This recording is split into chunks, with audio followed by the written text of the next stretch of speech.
Bom, vamos mergulhar nesse tema. Muitas vezes a gente pensa no arrependimento como aquele momento de grande emoção, sabe? Um coração partido, lágrimas. Mas e se isso for só o começo? Hoje, a nossa análise vai focar numa mudança que vai muito além do sentimento, uma verdadeira reorganização estrutural, chamada de alinhamento. E aqui está a ideia central que vai guiar toda a nossa conversa. Essa frase separa tudo, porque, olha, uma coisa é sentir o peso do erro, outra, completamente diferente, é mudar quem está no controle. É uma questão de hierarquia, não só de emoção. Vamos começar com um ponto que é crucial. Muitos de nós paramos no choro, na confissão, a gente sente aquele alívio imediato, aquela leveza e pensa, pronto, acabou. Mas a fonte que estamos analisando mostra que essa é uma parada bem perigosa no meio do caminho. E o que acontece quando a gente para só na emoção? O que sobra é um coração quebrantado, sim, mas que continua autônomo, dono de si. O resultado é uma sinceridade que não tem fundamento, uma fé que fica balançando porque o centro de comando, o eu, nunca foi de fato tirado do trono. O arrependimento de verdade, quando a gente leva ele até as últimas consequências, nos força a encarar essa pergunta. É a pergunta que o ego faz de tudo para evitar. Porque se ele é senhor, isso tem implicações muito práticas, né? Não é só um título honorário. E aqui a gente define o que é o alinhamento. É basicamente o ato de entregar o poder de decisão. É um momento em que a fé sai do campo das ideias, do conforto e se torna o princípio que governa a vida inteira. A pergunta não é mais eu concordo com isso, mas sim a quem eu me submeto. Agora vamos a um conceito muito poderoso. A verdade, nesse contexto todo, não é um conjunto de princípios para a gente concordar. É uma pessoa a quem se deve submissão. É uma reivindicação de governo, de autoridade mesmo.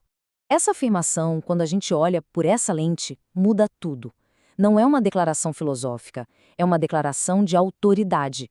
Jesus não está dizendo que ensina a verdade. Ele está dizendo que ele é a autoridade final. Ele é o próprio sistema de comando. Então, o ponto crucial é este aqui. A grande batalha da alma nunca foi entre o certo e o errado. É entre quem dá a palavra final. É a luta entre a autonomia do eu e a submissão a um governo superior. O alinhamento, então, é o golpe de Estado nesse sistema antigo. Tá, mas como é que isso funciona no dia a dia? O alinhamento não acontece num momento místico, flutuando. Ele acontece em decisões objetivas, concretas. É aqui que a teoria encontra a vida real. Este é um princípio absoluto, não tem meio termo. A ideia de dividir a soberania, de ter um co-governo, isso simplesmente não existe nesse sistema. Tentar manter o controle sobre algumas áreas é, na prática, rejeitar o novo governo por completo. E onde é que a gente resiste mais? Geralmente nessas áreas, as que chamamos de neutras, ou assuntos pessoais. São aqueles detalhes que a gente diz que, ninguém precisa saber disso, mas que, na verdade, são os últimos territórios onde o velho eu ainda tenta ser rei. E isso aqui ilustra de forma brilhante a mudança de mentalidade. A questão deixa de ser sobre regras e limites, sobre o que eu posso ou não posso fazer. A nova pergunta é sobre honra. É sobre lealdade ao governo que foi estabelecido. A consciência foi completamente reordenada. Pode até parecer que se render é perder, né? Mas os resultados descritos são justamente o contrário. Vamos dar uma olhada nos frutos que nascem quando o governo realmente muda de mãos. O que é muito interessante aqui é essa progressão. A obediência começa a fluir naturalmente porque o centro não é mais o eu. A paz não vem da ausência de problemas, mas da ausência de conflito interno sobre quem está no comando. E, por fim, a estabilidade vem de uma fonte totalmente nova. O nosso ego sempre vai dizer que se render à fraqueza, que a gente vai perder quem somos, mas o argumento aqui é o oposto. Enquanto tentamos nos sustentar sozinhos, somos frágeis. Quando nos alinhamos, é a própria verdade que nos sustenta. E é aí que a nossa verdadeira identidade, livre dos mecanismos de defesa, pode finalmente aparecer. Esse slide coloca as duas realidades lado a lado de um jeito perfeito. De um lado, uma vida baseada no controle, no medo de desmoronar. Do outro, uma vida baseada na confiança. Uma é pura sobrevivência, a outra é vida de verdade. E é a mudança de governo que permite essa transição. E esta é a grande conclusão da mudança. Cristo deixa de ser uma referência externa. alguém a quem a gente pede um conselho de vez em quando, e passa a ser o princípio interno que governa absolutamente tudo. A relação muda de consultoria para soberania. Bom, depois de entender o conceito, a análise nos convida a tornar isso pessoal.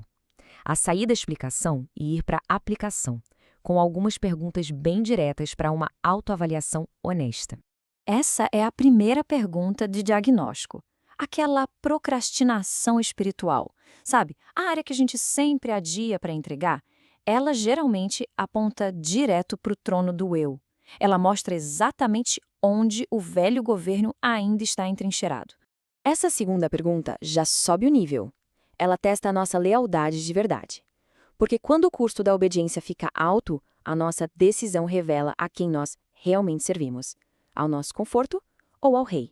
E aqui está o passo ativo, a ação. É uma declaração consciente de rendição. E o que a fonte sugere é que, ao fazer isso, surge um alívio imenso. O alívio de não ter mais que carregar o peso de governar a própria vida. Para fechar, é fundamental entender isto.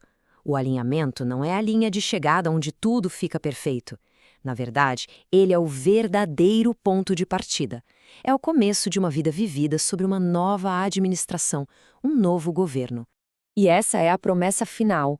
A busca por paz, por propósito, por coerência interna, ela não é encontrada em mais esforço próprio, mas na rendição a um governo perfeito. A estabilidade não vem de controlar a vida, mas de ser sustentado pela verdade.